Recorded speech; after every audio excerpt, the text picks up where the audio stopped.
Good afternoon, everyone. We've just had a Security Council discussion on the situation in Sudan, and we remain gravely concerned by reports of further unilateral action by the military, which is against the spirit and the letter of the constitutional declaration.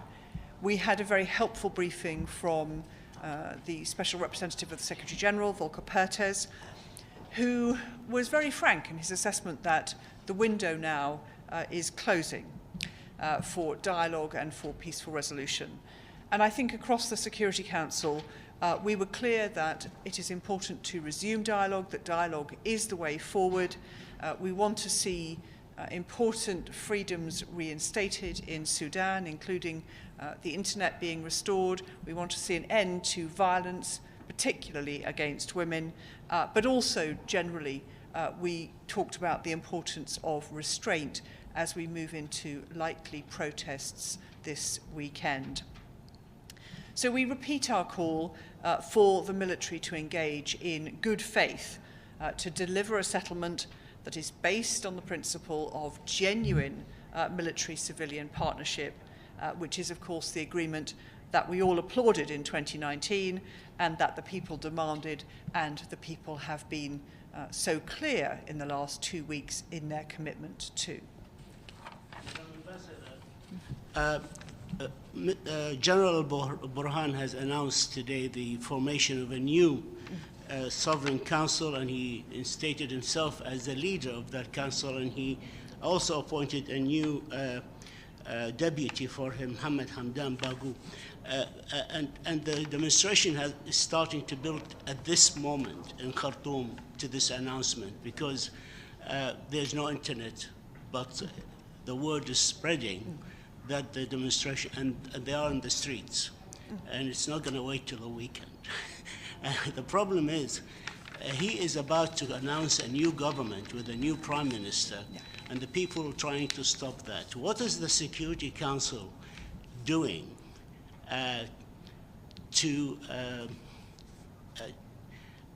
stop this deterioration in the situation in Sudan? And on Yemen, is there anything going to be done about Ma'rib? The Houthis are adopting a new tactics of surrounding areas and bombarding it with recklessly with rockets, killing civilians.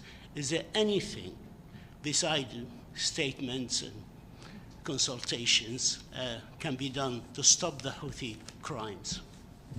Thank you. Well, on Sudan, as you saw and as we know in the last 2 weeks, both the Security Council, the African Union, which has suspended Sudan, the Organization of Islamic Countries, have all taken a very close interest in trying to support Sudan in a return to the constitutional agreement. And that's what we are continuing to try to do. So we had a Security Council meeting the day after the coup in Sudan, and we returned to the subject today. So we remain very closely engaged in trying to support Sudan to return to the constitutional agreement, which, as you said, was so clearly demanded by the people of Sudan.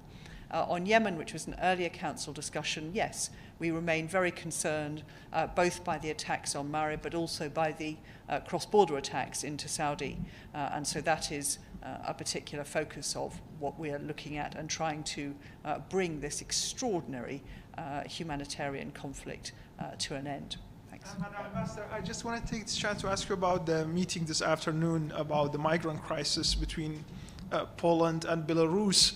How concerned are you about the humanitarian situation of those migrants that are trapped in those freezing cold, and also about the geopolitical implication of this, given the rhetoric between European Union and also Belarus on the other side, exchange of threats of sanctions, and also Belarus this morning threatened to cut off gas from Europe? So clearly this is very concerning, and as you say, we'll be discussing it this afternoon in the Security Council. It does seem that Belarus is manufacturing a migrant crisis with significant geopolitical implications, but as you emphasize also, really grave humanitarian implications, who cannot be failed to be moved by the pictures, the images, the reports of people who do not have adequate preparation against the winter. So we'll look at that again this afternoon in the Security Council. Thank you. Thank you.